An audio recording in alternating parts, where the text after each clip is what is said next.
Hello नमस्कार साथियों, आपका एक बार फिर स्वागत है हमारे यूट्यूब चैनल शिक्षा पोर्टल पे। तो जैसा कि हमने एक सीरीज़ स्टार्ट की है भूगोल प्रश्नोत्तरी सीरीज, जो कि आज पहला टॉपिक हम स्टार्ट कर रहे हैं जियोमॉर्फोलॉजी का, जिसमें 30 क्वेश्चन हम आपको एक्सप्लेन करवाएंगे। तो पहला क्वेश्चन हम यहाँ देखते हैं।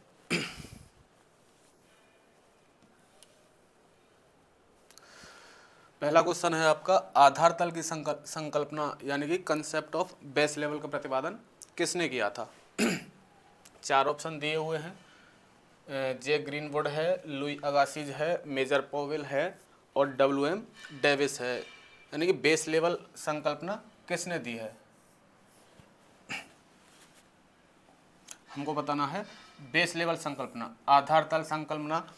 इसका आंसर है मेजर पॉवेल, यानी कि ये मेजर पॉवेल ने दी है। 1875 में इसका प्रतिपादन किया था। अब बात करते हैं बाकी ऑप्शंस की। इसमें पहला है जे ग्रीनवुड। जे ग्रीनवुड है, इन्होंने एक बुक लिखी है न्यू ज्योग्राफी।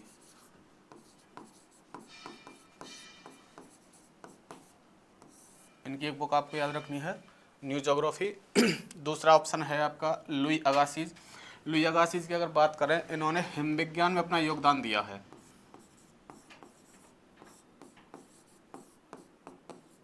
इन्होंने हिम विज्ञान में अपना योगदान दिया है। और मेजर पॉवेल के बारे में आपको बताया ही है, बेस लेवल संकल्पना इन्होंने दी है। और लास्ट है W M Davis. W M Davis ने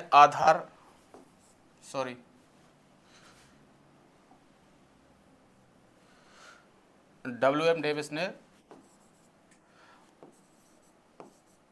अपर्दन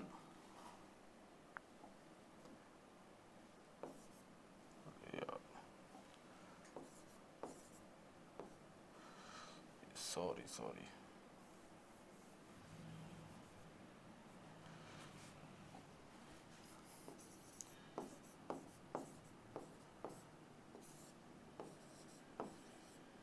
अपर्दन चक्र दिया है। ढाल पतन सिद्धांत हम जिसको बोल सकते हैं।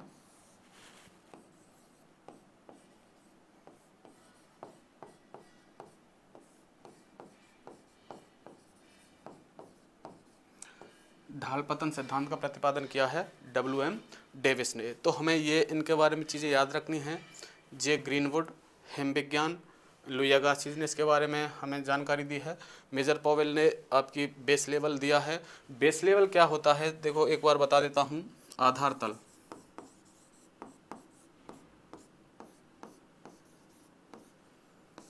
ये धरातल का वह तल होता है जहाँ से आगे नदियाँ कटाव नहीं कर सकती, यानी कटाव की अंतिम सीमा होती है, यहाँ से आगे नदियाँ कटाव नहीं कर सकती। और इसका निर्धारण समुद्र तली से किया जाता है। समुद्र तली से आधार तल का निर्धारण किया जाता है, यहाँ से आगे नदियाँ अपना कटाव नहीं कर सकती हैं। तो ये इस क्वेश्चन के बारे में आपकी एक्सप्लेनेशन हो गई। इसका आंसर हो गया मेजर पॉवेल। अगला क्वेश्चन है,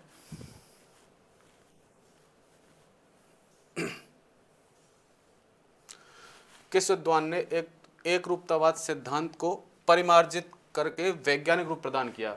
यानी कि एक रूपतावाद सिद्धांत को वैज्ञानिक रूप किस विद्वान ने प्रतिपादन किया? तो इसमें ऑप्शन है पहला जेम्स हट्टन। जेम्स हट्टन ने तो ये एक रूपतावाद सिद्धांत दिया था, ठीक है, लेकिन हम बात कर रहे हैं यहाँ पे परिमार्जित करके वैज्ञानिक रूप किसने दिया था। तो वैज्ञानिक रूप की अगर बात करें तो वैज्ञानिक रूप इसको दिया था जॉन प्लेफेयर ने।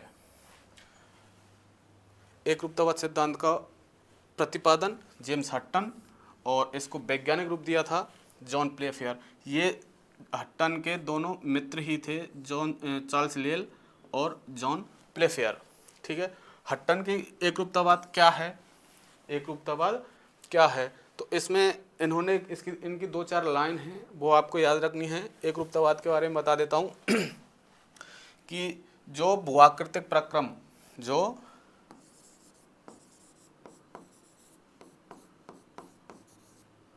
भूआकृतिक प्रक्रम वर्तमान में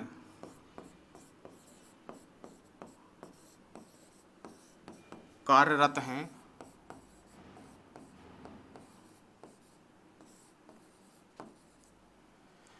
वे भूतकाल में भी थे,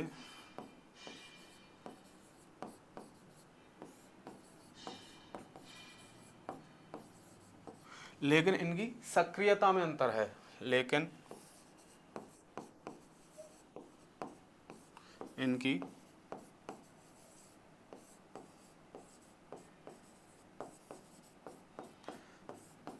सक्रियता में अंतर है। एकरूपतावाद है ये, इसको एकरूपतावाद कहा गया कि भूआकृतिक प्रक्रम जो वर्तमान में कार्यरत हैं वो भूतकाल में भी कार्यरत थे, लेकिन उनकी सक्रियता में अंतर है।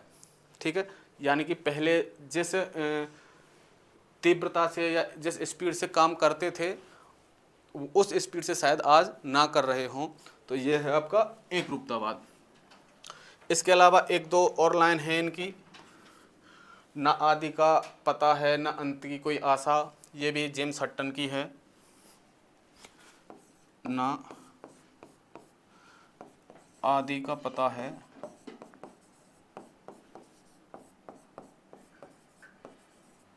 न अंत की कोई आशा,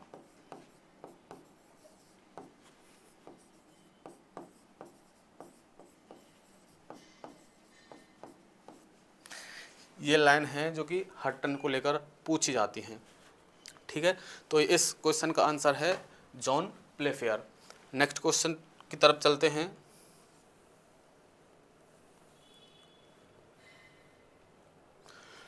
इसमें विद्वान और उनकी बुक्स की सूची दी हुई है।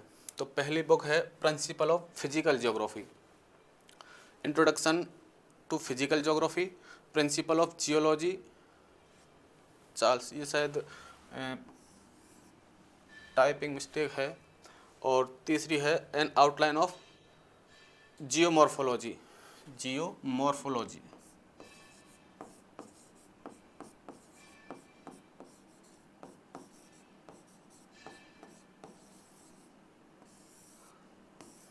ये टाइपिंग मिस्टेक्स हैं। तो पहली है प्रिंसिपल ऑफ फिजिकल जियोग्राफी, तो इसकी बात करें तो ये एन स्ट्रालर की बुक है। दूसरी है introduction to physical geography. Physical geography की अगर बात करें तो ये है थॉर्नबरी की बुक है। और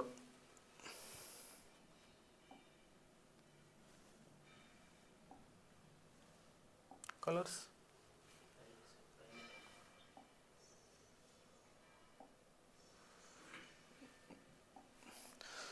और तीसरी है प्रिंसिपल ऑफ जियोलॉजी, ये चार्ल्स छोड़ो, जियोलॉजी ये है आपकी बुलरिच एंड मॉर्गन की बुक। और लास्ट है एन आउटलाइन ऑफ जियोमॉर्फोलॉजी, ये है चार्ल्स लेल की बुक।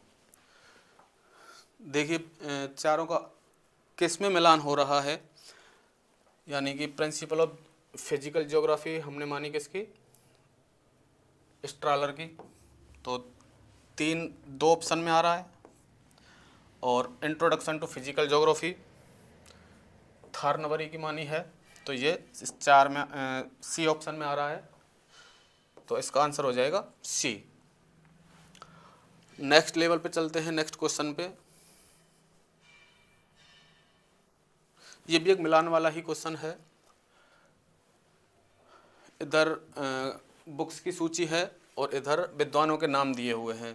तो पहला है डब्ल्यू पेंग की किताब, आपको देखो इसमें से कौन सी है। बुक्स हैं origin of continents and oceans, ये एंड है, ठीक है, origin of continents and oceans, W.M. Davis. इसमें से देखो, हाँ पेंग की देख लो पहले, origin of continents and oceans ये नहीं है। इसकी अगर बात करें तो हम ये बुक है अल्फ्रेड वेगनर की। और डाइमॉर्फोलॉजी एनालिसिस की अगर बात करें तो ये है डब्ल्यू पेंग की, और सॉरी दूसरी है ये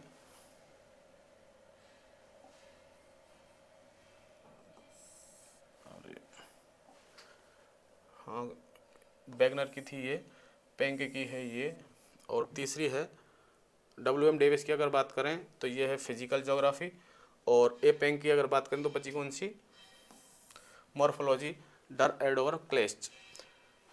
तो डब्ल्यू एम पेंग की होगी दूसरी। तो पहले ऑप्शन में देखते हैं दूसरा, 2 में दे रखा है ए और बी में।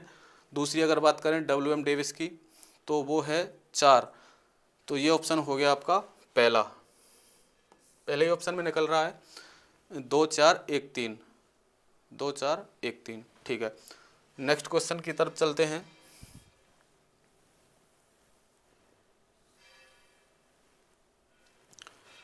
निम्न में से कौन सा कथन असत्य है, हमको असत्य कथन देखना है। द एपिजेनिक चक्र एलसी किंग का है क्या, ठीक है, ये देखना है। पेडिप्लेनेशन चक्र क्रिमके का है क्या, ये क्रिमके है, ठीक है।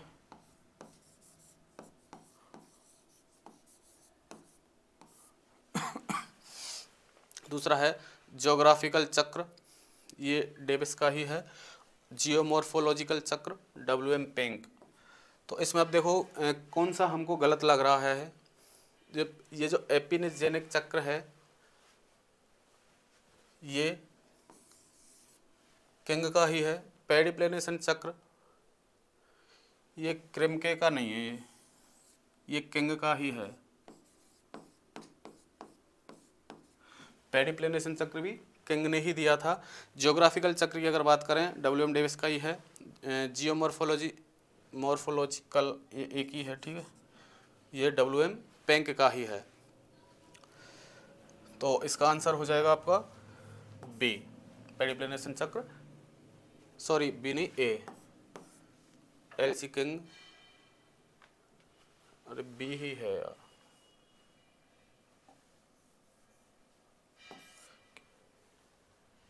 क्योंकि ये क्रिमके का नहीं है, किसका है, किंग का। नेक्स्ट क्वेश्चन की अगर चलते हैं।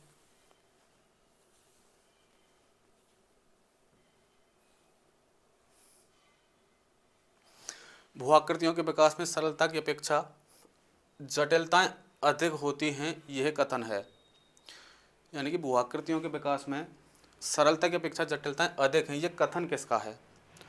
तो हम बात करें जेम्स हट्टन की, ऑप्शन देखते हैं।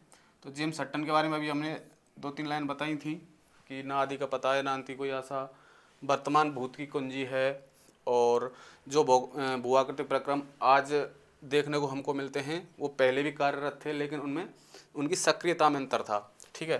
थार्नबरी की बात करते हैं तो ये जो कथन है ये थार्नबरी का ही है। और थार्नथ्वेट की अगर बात करते हैं, ये एक अमेरिकन जलवायुवेत्ता थे।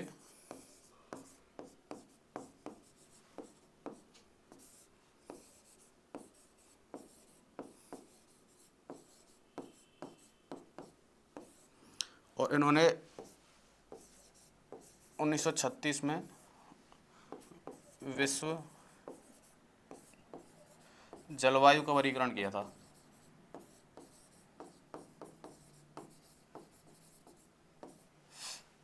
थार्नथ्वेट अमेरिकन जलवायुवेत्ता, और 1936 में विश्व जलवायु का वर्गीकरण इन्होंने प्रस्तुत किया था, जिसमें इन्होंने 2 आधार माने थे।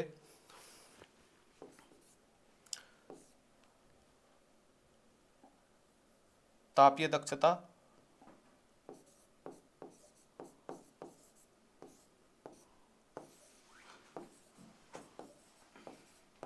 और वर्षण प्रभाविता।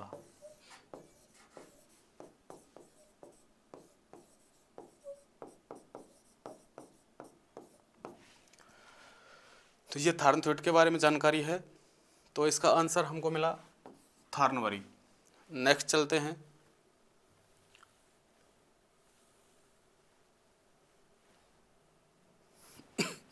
निम्न में से कौन सा कथन गलत या असत्य है, कौन सा कथन गलत या असत्य है। तो पहला है ढाल प्रतिस्थापन सिद्धांत ए पेंक, समानांतर निवर्तन का सिद्धांत किंग, ढाल पतन चक्र डब्ल्यू एम डेविस, पहाड़ी ढाल चक्र किंग। तो ये जो आपका ढाल प्रतिस्थापन सिद्धांत है ये ए पेंक नहीं, ये डब्ल्यू पेंक का है।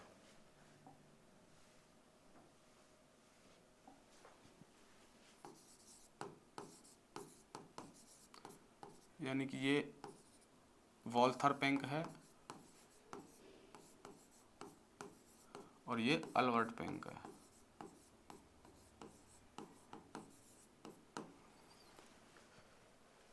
और समानांतर निवर्तन सिद्धांत एल.सी. किंग का है।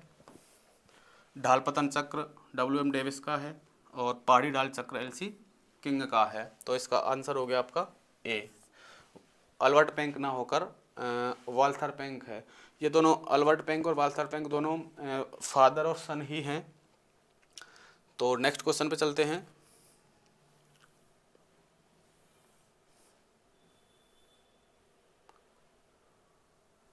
किसने कहा कि ढाल का विकास उत्तल से लंबवत व लंबवत से अवतल ढाल की ओर होता है? ठीक है, ये क्वेश्चन है और इसके ऑप्शन हैं आपके ए डेविस, वॉल्थरपेंक, पॉवेल, पेंक और किंग। यहाँ पेंक में हमको दिया नहीं हुआ है कौन सा वॉल्थरपेंक है या अल्बर्टपेंक है, बस हमको 4 में से देखना है। एक बार क्वेश्चन और देखते हैं। किसने कहा कि ढाल का विकास उत्तल से लंबवत व लंबवत से अवतल ढाल की ओर होता है? तो ये आंसर है पेंक इसका। ठीक है, पेंक। आपको पता होगा ढाल प्रतिस्थापन सिद्धांत दिया है पेंक ने और उसी को लेकर ये कथन उन्होंने कहा है। वैसे पेंक अगर देखें तो ये वॉल्थरपेंक है। ठीक है, इस कथन के हिसाब से वॉल्थरपेंक है। नेक्स्ट क्वेश्चन देखते हैं।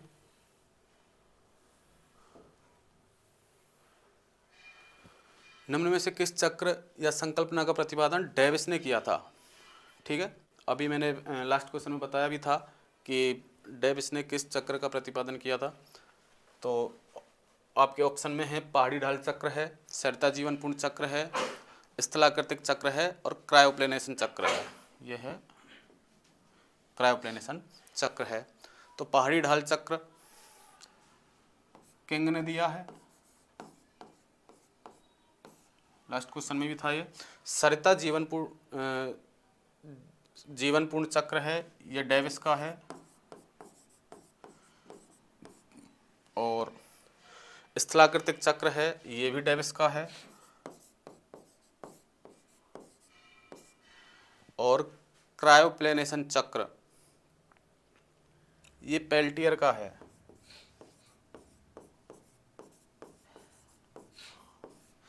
तो इसमें 2 ऑप्शन बन रहे हैं, हो सकता है ऑप्शन में गलती हो कहीं। दोनों ये दो तो डेविस के ही हैं, सरिता और स्थलाकृतिक चक्र। पहाड़ी ढाल जो चक्र है ये किंग का है और ये क्रायोप्लेनेशन चक्र पेल्टियर का है।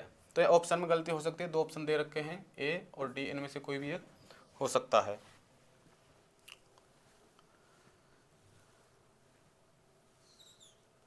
आगे बात करते हैं हेमयुग। आइस एज का आगमन किस युग में हुआ? यानी कि आइस एज हम पढ़ते हैं और उनका आगमन यानी पृथ्वी पर वो कब कब और किस समय में आए। तो ये 4 जियोलॉजिकल टाइम स्केल के युग दे रखे हैं। मायोसीन युग है, मायोसीन 1, प्लायोसीन कर लो, ये 2 मायोसीन है।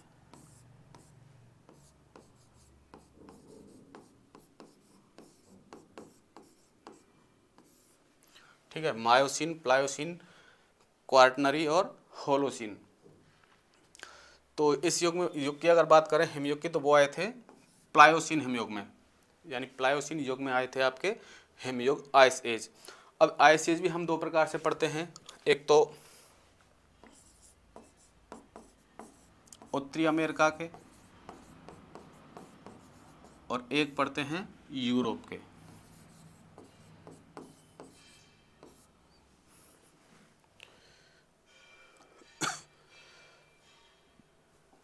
यूरोप के हिमयोग की अगर बात करें, 4 हिमयोग हैं। गुंज, इसके बाद आया मिंडल, इसके बाद आया रिज और इसके बाद आया वुर्म।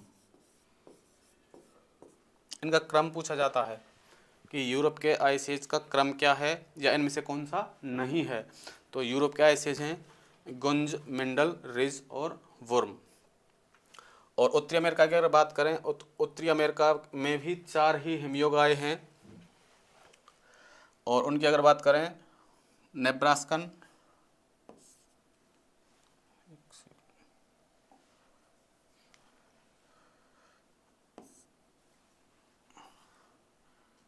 नेब्रास्कन, इससे पहले कांस्कियन और होता है,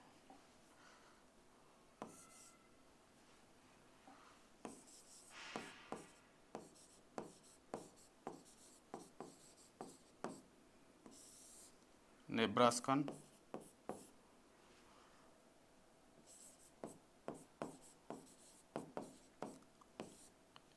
इल्यूविनियन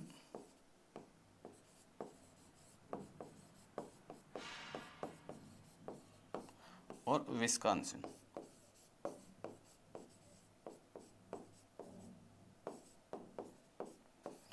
ये उत्तरी अमेरिका के 4 हिमयुग हैं। कांस्कियन आता है पहले, फिर नेब्रास्कन आता है, फिर आता है इल्यूविनियन और विस्कॉन्सिन। इनका भी क्रम पूछा जाता है या इनमें से पूछा जाता है कौन सा नहीं है। तो ये हिमयुग की बात थी। और किस युग में आगमन हुआ इनका? प्लायोसीन हिमयुग में। नेक्स्ट क्वेश्चन की तरफ चलते हैं।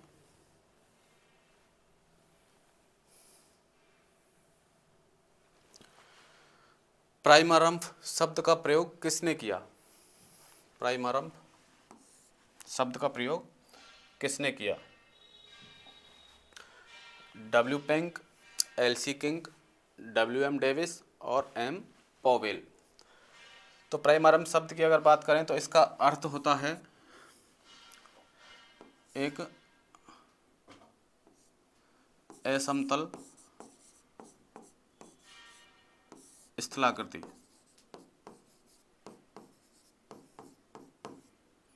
असमतल स्थलाकृति होती है जहां से अपर्दन चक्र प्रारंभ होता है।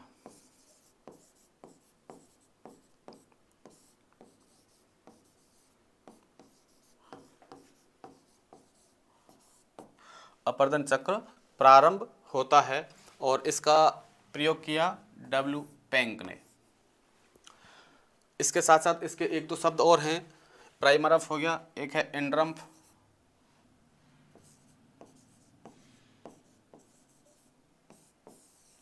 देखो यहाँ से तो प्राइमरम्फ से तो अपर्दन प्रारंभ होता है और ये एंडरम्फ है, ये अपर्दन की अंतिम सीमा है, यानी अपर्दन होने के बाद जो समतल भूमि बचती है, समतल मैदान, जिसमें कहीं कहीं छोटी छोटी पहाड़ियाँ भी होती हैं।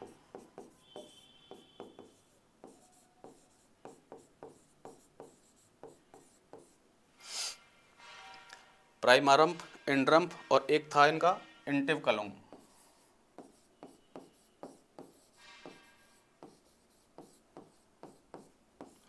इसका अर्थ था विकास।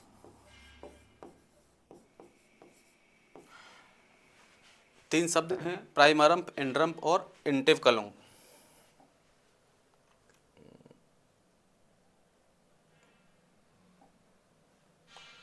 कलर ये दो, प्राइमरम्फ, एंडरम्फ और इंटिवक्लुम, तीनों शब्द पूछे जाते हैं। ये इंटिवक्लुम तो कई बार कई एग्जाम में पूछा गया है कि इसका अर्थ क्या है, तो इसका अर्थ आपको याद रखना है विकास। प्राइमरम्फ होता है असमतल स्थलाकृति जहाँ से अपर्दन चक्र प्रारंभ होता है, और एंडरम्फ होता है जहाँ अपर्दन चक्र समाप्त होता है और उसके बाद जो समतल भूभाग बचता है, जो समतल मैदान की तरह होता है जहाँ पे छोटी छोटी पहाड़ियाँ भी होती हैं। तो प्राइमरम्फ शब्द किसने प्रयोग किया? डब्ल्यू पेंक ने। नेक्स्ट क्वेश्चन पे चलते हैं।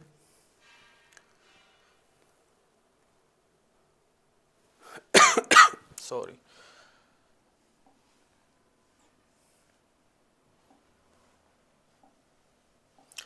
असत्य कथन को छांटिए। हमको इसमें गलत देखना है कि कौन सा गलत है। काष्ठ अपर्दन चक्र किसने दिया? और क्रायोप्लेनेशन चक्र, पेडिप्लेनेशन चक्र और एपिजेन चक्र। तो देखो, काष्ठ अपर्दन चक्र वीदी का है, वीदी या सिज्विक, और क्रायोप्लेनेशन चक्र पेल्टियर का ही है, लास्ट अभी क्वेश्चन में भी था ये। पेडिप्लेनेशन चक्र भी किंग का ही है और एपिजेन चक्र ये भी किंग का ही है। ठीक है, याद रखना है किसका है, किंग का ही है। तो ये जो चारों दिए हुए हैं, पूछे जाते हैं कि ये अपवर्तन चक्र किसने दिया, ये किसने दिया, तो हमको चारों याद रखने हैं, काष्ठ अपवर्तन चक्र, क्रायोप्लेनेशन, पेडिप्लेनेशन, एपिजन। और एपिजन चक्र किसका है, स्ट्रालर ना होके किंग का है। तो इसका उत्तर हो जाएगा डी। नेक्स्ट क्वेश्चन की तरफ चलते हैं।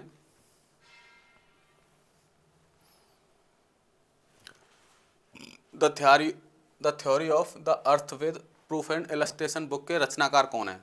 बुक है the theory of the earth with proof and illustration. तो बात करते हैं, ऑप्शन में दिए हुए हैं चार्ल्स लेल, प्लेफेयर, जेम्स हट्टन और मेजर पॉवेल। तो ये बुक है, हट्टन की है, the theory of the earth with proof and illustration. ठीक है। और आपको मैंने लास्ट क्वेश्चन में ही बता दिया था, एक रूपतावाद के प्रतिपादक थे चार्ल्स लेल और प्लेफेयर ने इसके एक रूपतावाद सिद्धांत को आगे बढ़ाया या प्रसिद्धि दिलाई और वैज्ञानिक रूप भी दिया था। उसके बाद है मेजर पॉवेल। मेजर पॉवेल की बुक की अगर बात करें तो इनकी बुक का नाम है the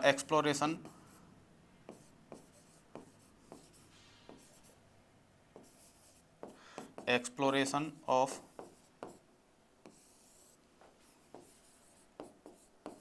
Colorado river and canyon.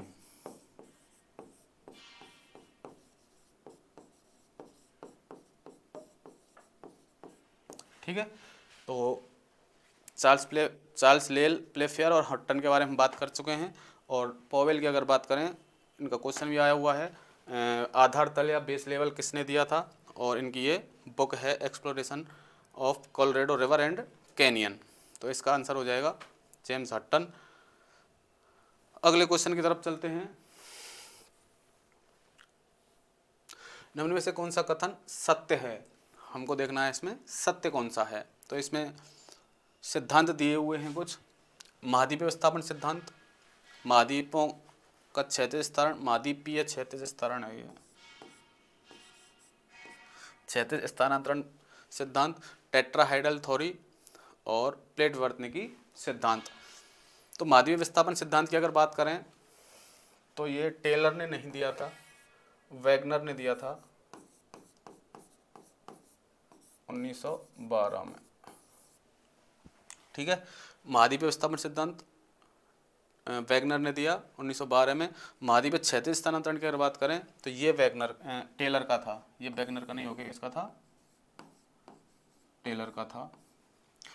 और टेट्राहाइडल थ्योरी की अगर बात करें, ये लोथियन ग्रीन की है, जिसको हम चतुष्फलकी सिद्धांत भी कहते हैं।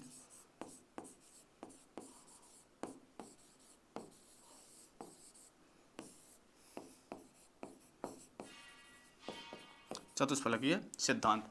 और प्लेट वर्तनी की सिद्धांत टूजो विल्सन। तो ये टूजो विल्सन का नहीं है प्लेट वर्तनी सिद्धांत, प्लेट वर्तनी सिद्धांत दिया था मॉर्गन ने 1968 में।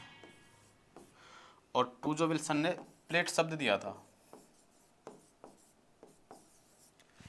ठीक है। महाद्वीपीय विस्थापन सिद्धांत वैगनर ने दिया 1912 में। और महाद्वीपीय क्षैतिज स्थानांतरण सिद्धांत टेलर ने दिया। टेट्राहाइडल थ्योरी लोथियन ग्रीन की है।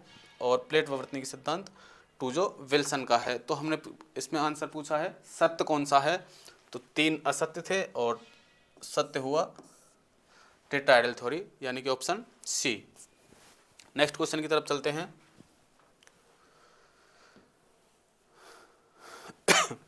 निम्न में से सत्य नहीं है, सत्य नहीं है तो क्या है, असत्य। पहला है सागर तली प्रसरण, तो इसमें दिया हुआ है मॉर्गन। तो सागर तली प्रसरण मॉर्गन का नहीं होकर यह हैरी हेस का है। सागर तली प्रसरण किसने दिया, हैरी हेस ने दिया था। प्रत्यास्थ पुनश्चलन सिद्धांत, इलास्टिक रेवंड थ्योरी इसको बोलते हैं, ये एच एफ रीड का ही है। एक रूपतावाद सिद्धांत अभी पढ़ा ही था, हट्टन का है। Concept the great ice age, ये लुई अगासिस का ही है। तो असत्य कौन सा है इसमें, ऑप्शन ए। सागर तली प्रसरण सिद्धांत मॉर्गन का नाम होकर हैरी हेस का है। नेक्स्ट क्वेश्चन,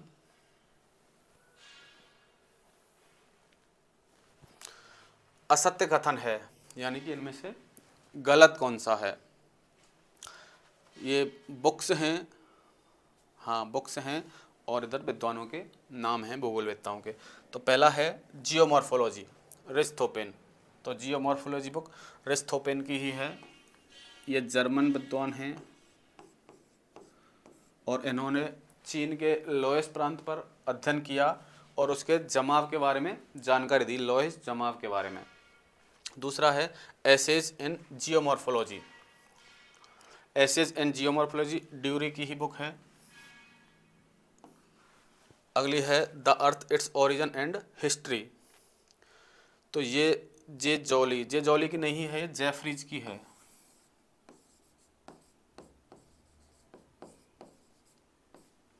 ठीक है, the earth its origin and history Jeffreys की बुक है। अवर मोबाइल अर्थ ये डेली की है।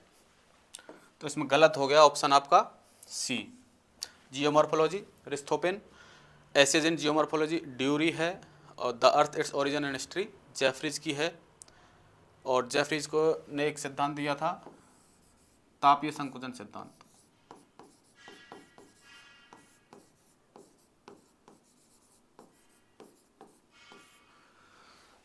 अवर मोबाइल अर्थ डेली की है, इन्होंने भी महाद्वीपीय फिसलन सिद्धांत दिया था।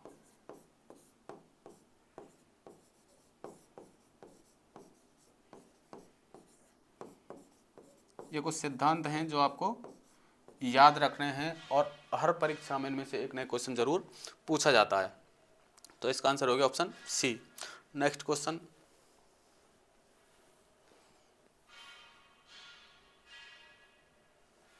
समस्थिति आइसोस्टेसिस शब्द को प्रतिपादित किया, यानी समस्थिति शब्द किसने दिया था। तो मेजर पॉवेल, बेस लेवल दिया मेजर पॉवेल ने। डट्टन, तो समस्थिति शब्द है डट्टन का ही है। इनकी एक बुक थी आइसोस्टेसी अनस्टेबल अर्थ।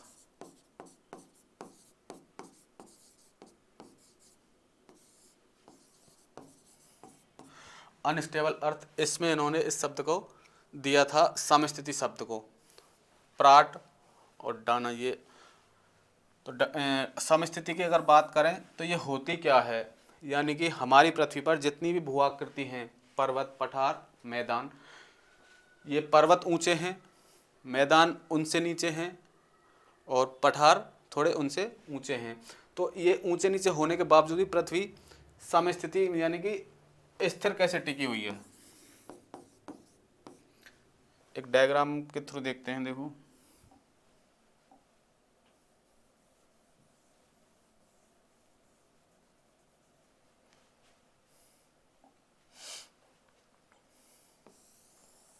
जैसे ये मैदान हो गया, ये पठार हो गया, और ये पर्वत हो गया। मैदान, पठार और पर्वत इस तरह से अपनी पृथ्वी पर स्थलाकृति हैं, फिर भी पृथ्वी अपनी स्थिति में टिकी हुई है। इसको कहते हैं हम समस्थिति। इसके बारे में आगे कई विद्वानों ने अपनी अपनी राय दी हैं क्यों टिकी हुई है ये, जैसे प्राट है, एयरी है। इनके बारे में हम आगे क्वेश्चन भी हैं और आगे डिटेल्स में बात भी करेंगे। तो इसका आंसर है आपका डट्टन। अगला क्वेश्चन है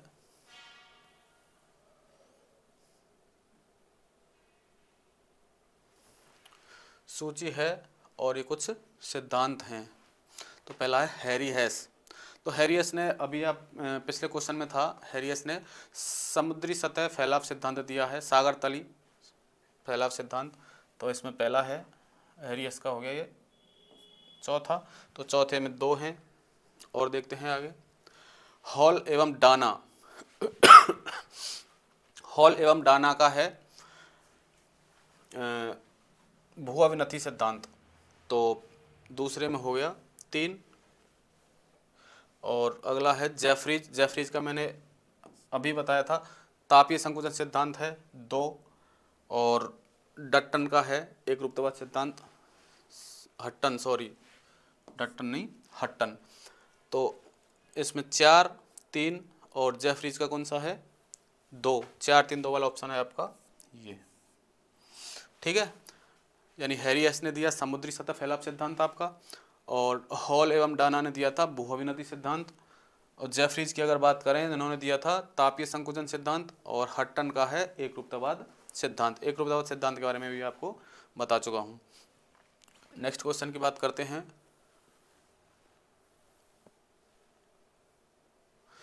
यह कथन किससे संबंधित है कि न आदि का पता है न अंत का कोई भविष्य। अभी मैं बात कर चुका हूं इसके बारे में, किसने दिया है, हट्टन ने दिया है ये, ठीक है। इसके बारे में एक दो कथन भी बताए थे हट्टन के बारे में, जैसे कि ना ये तो है ही ना आदि का पता है ना अंत कोई भाषा, और वर्तमान भूत की कुंजी है, और जो जो भी भूआकृति प्रक्रम आज सक्रिय हैं वो भूतकाल में भी थे लेकिन उनकी सक्रियता में अंतर था, ठीक है। बात करते हैं हैरी हेस की। हैरी हेस अभी ये इसका आंसर तो ये है, हैरी हेस सागर तली प्रसरण सिद्धांत अभी आया था आपका। गिलबर्ट की अगर बात करें तो गिलबर्ट ने नदी की छठी शक्ति का नियम दिया। ये क्या है, यदि हम नदी के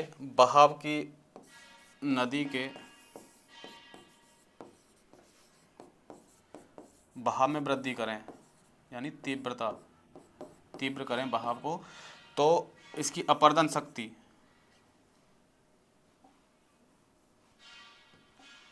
नदी के बहाव में यदि वृद्धि करते हैं तो इसकी परिवहन शक्ति में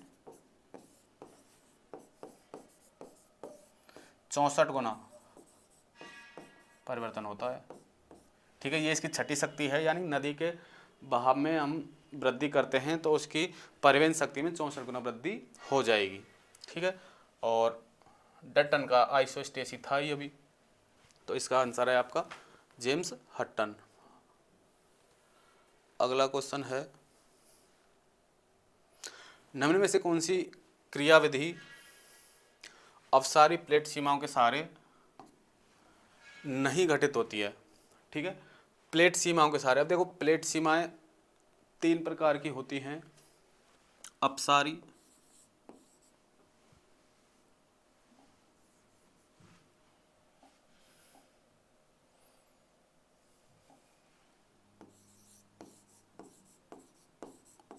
प्लेट सीमाएं, दूसरी है अभिसारी, और तीसरी है संरक्षी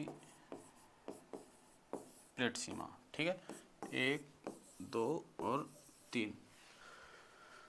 तो इसमें ऑप्शन में दिए हुए हैं, देखो विस्फोट ज्वालामुखी, गंभीर या प्लूटोनिक भूकंप, महासागरीय कटक और महासागरीय गर्त। अब देखो अपसारी प्लेट सीमा क्या होती है, अपसारी प्लेट सीमा में 2 सीमाएं, यानी 2 प्लेट की सीमाएं विपरीत गति करती हैं। ये हो गया इसकी अपसारी सीमा। अभिसारी सीमा में 2 प्लेटें आमने सामने गति करती हैं, ठीक है। और संरक्षी में ना आमने सामने करती हैं ना विपरीत दिशा में, ये एक दूसरे की साइड से होकर निकलती हैं। अपसारी सीमा हो गया ये आपका, ये अभिसारी हो गया, ये संरक्षित हो गया। अब देखते हैं ऑप्शन में से विस्फोटक ज्वालामुखी। देखो जब 2 प्लेटें आपस में टकराएंगी तो ज्वालामुखी उत्पन्न होंगे, तो ये हो ही नहीं सकता। और गंभीर या प्लूटोनिक ज्वालामुखी, ये भी प्लेटों के टकराने से ही आएंगे। महासागरीय कटक, ये नहीं आएंगे, क्योंकि ये देखो आपने अटलांटिक कटक के बारे में पढ़ा होगा, वहाँ पे 2 प्लेटें विपरीत दिशा में गति कर रही हैं, और यहाँ पे जो लावा वगैरह जो भी निकल रहा है इससे समुद्री कटक का निर्माण हो रहा है। तो ये हो गया अपसारी प्लेट सा, तो ये इसका आंसर हो जाएगा आपका महासागरीय कटक। नेक्स्ट क्वेश्चन की बात करते हैं। टेलर के अनुसार महाद्वीपीय स्थानांतरण में कौन सा बल उत्तरदायी है? टेलर के अनुसार, जो टेलर ने अपना सिद्धांत दिया था, तो उसमें ज्वारीय बल उत्तरदायी है। ठीक है, नेक्स्ट क्वेश्चन।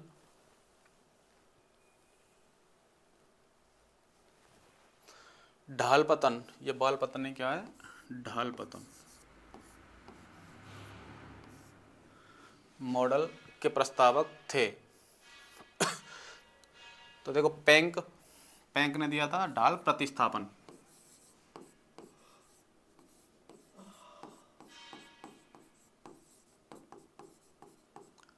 ढाल प्रतिस्थापन दिया पैंक ने। दूसरा है किंग, इन्होंने दिया था पेडिप्लेनेशन चक्र, पहाड़ी ढाल चक्र जो भी बताया था, पेडिप्लेनेशन चक्र।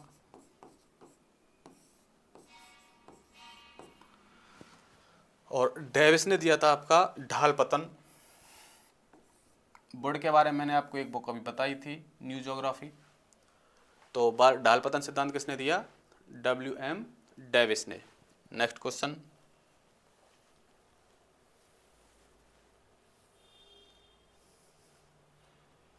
दृश्य भूमि संरचना प्रक्रम व अवस्था का प्रतिफल होता है, यह कथन किसका है? दृश्य भूमि यानी लैंडफॉर्म्स संरचना प्रक्रम व अवस्था का प्रतिफल होता है, ये ढाल पतन सिद्धांत में ही ये कथन है, जो किसने दिया था? अभी लास्ट क्वेश्चन में था, डेविस ने। और इन तीनों को डेविस के त्रिकट भी कहा जाता है।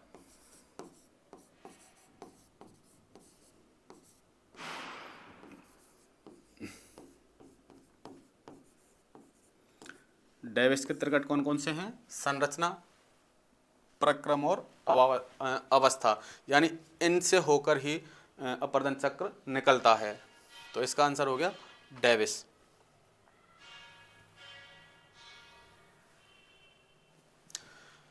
भूगर्भिक तरंगें यानी बॉडी वेव्स उत्पन्न होती हैं।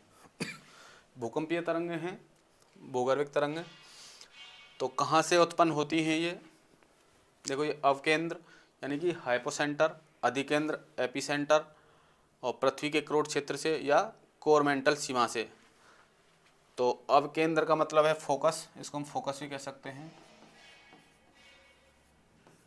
यानी कि यहाँ से उत्पन्न होती हैं ये बॉडी वेव्स।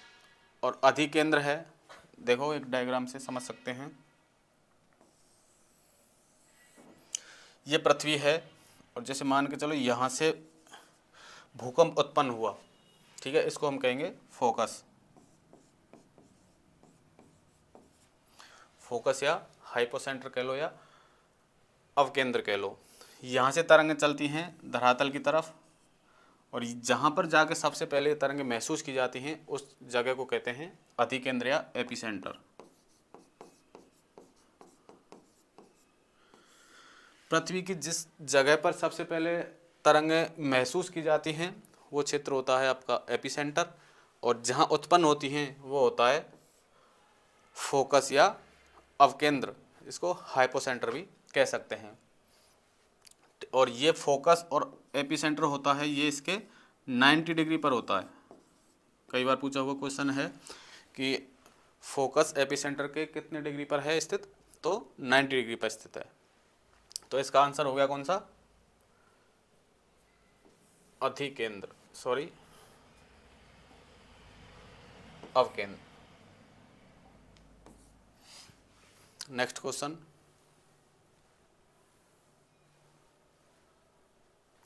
एक ही समय पर भूकंप आने वाले स्थानों को मानचित्र पर मिलाने वाली रेखाएं कहलाती हैं, यानी कि एक ही समय पर किस किस स्थान पर भूकंप आया है ऐसे क्षेत्रों को मिलाने वाली रेखाएं क्या कहलाती हैं?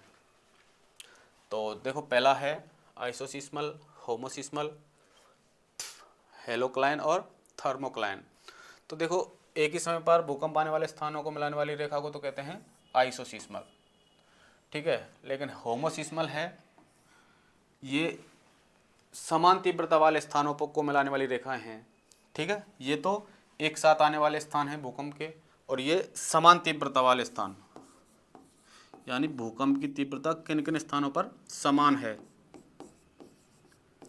समान तीव्रता वाले स्थानों को मिलाने वाली रेखाएं कहलाती हैं होमोसिस्मल।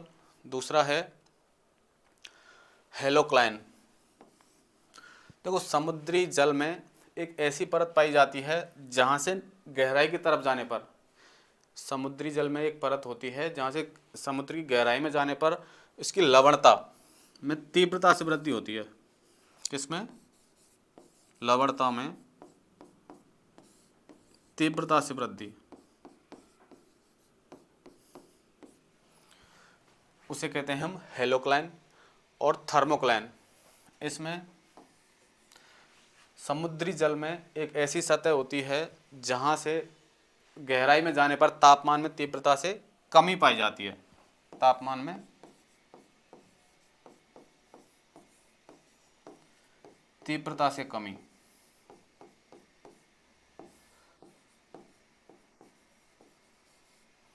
ठीक है। आइसोसिस्मल, एक ही समय में भूकंप आने वाले स्थानों को मिलाने वाली रेखाएं।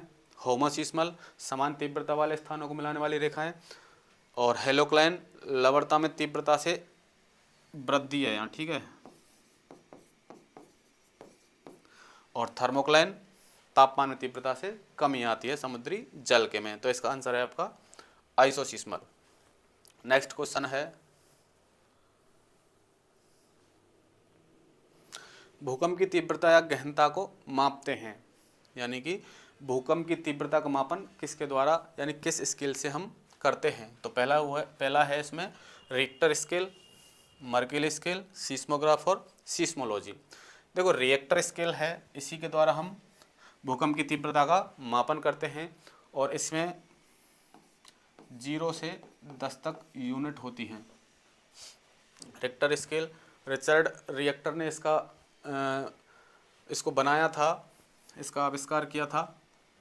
इससे भूकंप की तीव्रता का मापन किया जाता है, ठीक है। लेकिन अगला है मर्केली स्केल, इसमें भी हम भूकंप की तीव्रता को ही मापते हैं, लेकिन इसमें विनाश या क्षति के आधार पर मापते हैं। यानी कि भूकंप आने के बाद कितनी क्षति हुई है, कितना विनाश हुआ है, उसके आधार पे हम मर्केली स्केल के आधार पे तीव्रता का मापन करते हैं। और रिएक्टर स्केल से हम इसकी भूकंप की आवृत्ति के आधार पे यानी तरंगों की आवृत्ति के आधार पर भूकंप का मापन करते हैं। अगला है सीस्मोग्राफ। रिक्टर स्केल में ही ये ग्राफ लगा होता है, ये कंपन दर्शाता है, यानी पृथ्वी पर कितना कंपन हुआ। एक तरह से ग्राफ चलता है ऐसे, ये ग्राफ लगा हुआ होता है रिक्टर स्केल पे, तो ये होता है सीस्मोग्राफ, जो कि पृथ्वी की हलचल को मापन करता है, उसका ग्राफ करता है। अगला है सीस्मोलॉजी, इसको कहते हैं भूकंप विज्ञान।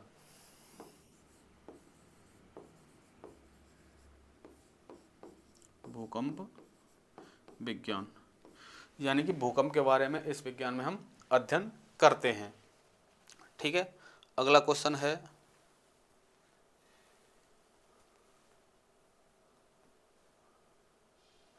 क्रस्ट के आधार पर कौन सी असंबद्धता होती है। क्रस्ट यानी पृथ्वी की 3 परतें हैं,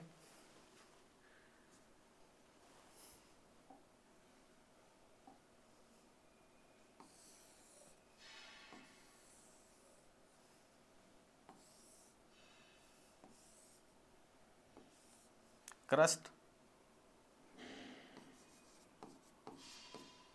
मेंटल और कोर, 3 परतें हैं जो कि मानी हुई हैं अभिनव मत के द्वारा, और इनमें भी असंबद्धताएं पाई जाती हैं बीच में। क्रस्ट को 2 पार्टों में बांटा हुआ है,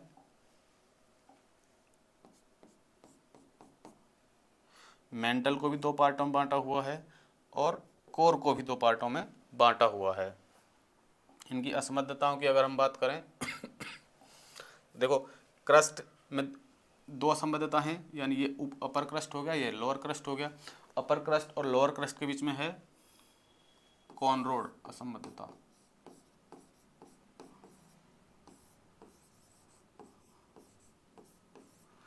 और क्रस्ट और मेंटल को जो जोड़ती है मोहो असंबद्धता है। ये है रैपेटी असंबद्धता, ये है गुटेनबर्ग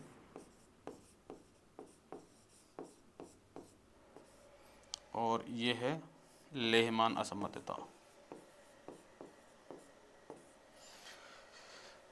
यानी कि अपर क्रस्ट और लोअर क्रस्ट को जोड़ने वाली असंबद्धता है कॉनरोड असंबद्धता, और क्रस्ट और मेंटल को जोड़ने वाली है मोहो असंबद्धता, और अपर मेंटल और लोअर मेंटल को जोड़ने वाली असंबद्धता है रेपेटी, मेंटल और कोर को जोड़ने वाली है गुटेनबर्ग, और कोर आउटर कोर और इनर कोर को जोड़ने वाली है लेहमान। अब इसमें हमसे पूछा है क्रस्ट के आधार पर, यानी क्रस्ट का आधार ये हो गया, यहाँ कौन सी असंबद्धता है, मोहो। तो आंसर हो जाएगा इसका ऑप्शन ए, क्रस्ट के आधार पर कौन सी असंबद्धता है, तो मोहो असंबद्धता। ठीक है, नेक्स्ट क्वेश्चन पे चलते हैं।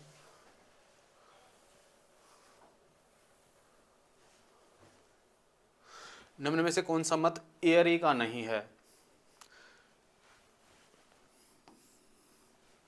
एयरी का मत था जिसको हम घनत्व बराबर किंतु गहराई में अंतर, या बोल सकते हैं समान घनत्व,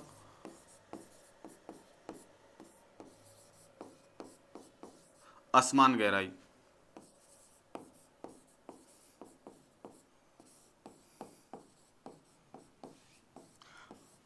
समस्थिति से संबंधित इसका मत था एक, जिसमें इन्होंने पर्वत पठार मैदान की स्थिति के बारे में बताया था कि ये कैसे टिके हुए हैं। अभी जो लास्ट क्वेश्चन में था कि समस्थिति क्या है, शब्द किसने दिया था, और ये क्या है वो मैंने आपको बताया। लेकिन अब है इसके जो मत दिए थे, जैसे एरी ने दिया है, प्राट ने दिया है, हॉफोर्ड बेबी ने दिया है, तो यहाँ पे पूछा है हमसे एरी का मत। एरी का मत क्या है, तो एरी ने बताया था कि जो पर्वत पठार मैदान हैं जितने ऊपर हैं उतने ही ये नीचे हैं, लेकिन इनके घनत्व में अंतर नहीं है, यानी घनत्व समान है लेकिन ये जितने ऊपर हैं जितनी पृथ्वी के अंदर नीचे हैं। जैसे एक डायग्राम से समझ सकते हैं।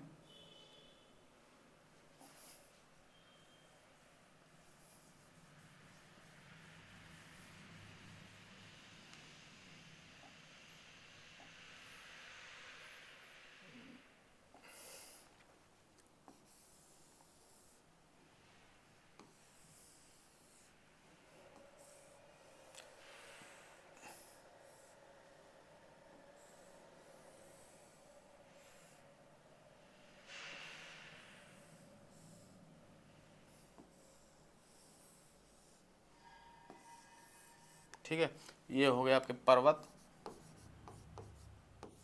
ये हो गए पठार, और ये मैदान एरी के अनुसार, और ये है आपका पृथ्वी या आधार तल बोल सकते हैं इसको।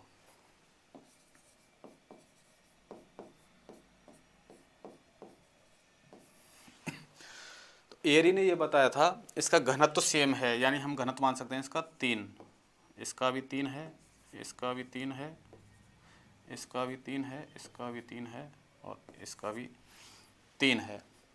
घनत्व तो समान है लेकिन इसकी गहराई में अंतर है। ठीक है, तो ये एरी ने दिया था कि जितने भी स्थलाकृति हैं पृथ्वी पर वो जितनी ऊपर हैं उतनी ही नीचे हैं। अब देखो पर्वत इतना ऊंचा है तो इन्होंने माना एरी ने कि उतना ही ये पृथ्वी के अंदर भी होगा। तो इसके आधार पर देखते हैं इन्होंने जो कथन हैं जो इससे नहीं मिलते हैं।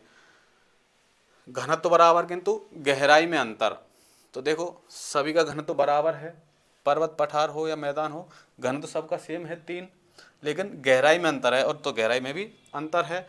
तो ये है एरी का। दूसरा है उच्चतम प्रकोष्ठ अधिकतम जड़ विकास, यानी कि जिस स्थलाकृति की ऊंचाई अधिक है उसका जड़ विकास भी उतना ही अधिक हुआ होगा। तो देखो सबसे अधिक ऊंचाई किसकी है, पर्वत की, तो उसका जड़ विकास सबसे ज़्यादा है। उसके बाद पठार की है तो उसका जड़ विकास उतना ही है, और मैदान की कम है ऊंचाई तो उसका जड़ विकास भी कम है। तो ये भी सही बात है साहब। अगला है घनत्व में अंतर किंतु गहराई बराबर, ये बात मेल नहीं खा रही साहब। घनत्व में अंतर लेकिन घनत्व तो यहाँ पे समान है, और गहराई बराबर भी नहीं है तो गहराई भी असमान है सबकी, तो ये नहीं होगा। अगला भी देख लेते हैं, गहराई में अंतर किंतु घनत्व बराबर, ये सही है, गहराई में अंतर किंतु घनत्व बराबर। तो इसका आंसर हो जाएगा आपका एरी का सी ऑप्शन नहीं है, जो कि एरी के मत से मेल नहीं खाता है। अगला क्वेश्चन देखते हैं।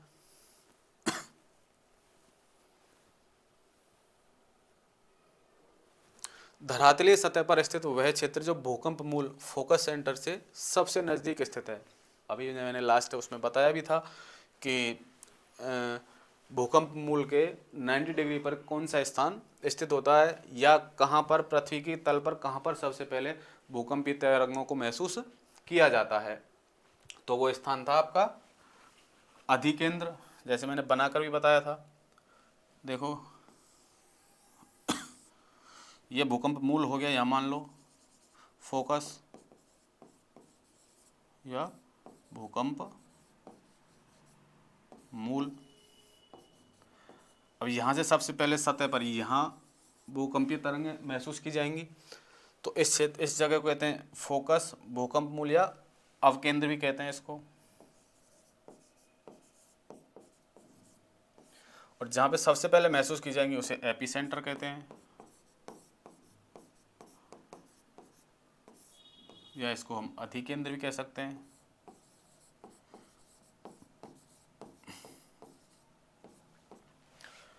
आंसर हो जाएगा इसका अधिकेंद्र, ऑप्शन सी। Next question.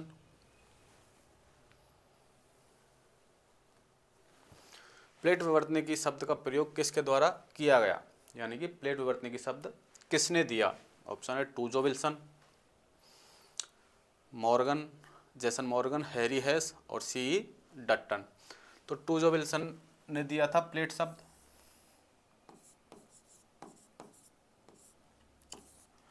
और मॉर्गन ने प्लेट विवर्तने की सिद्धांत दिया था।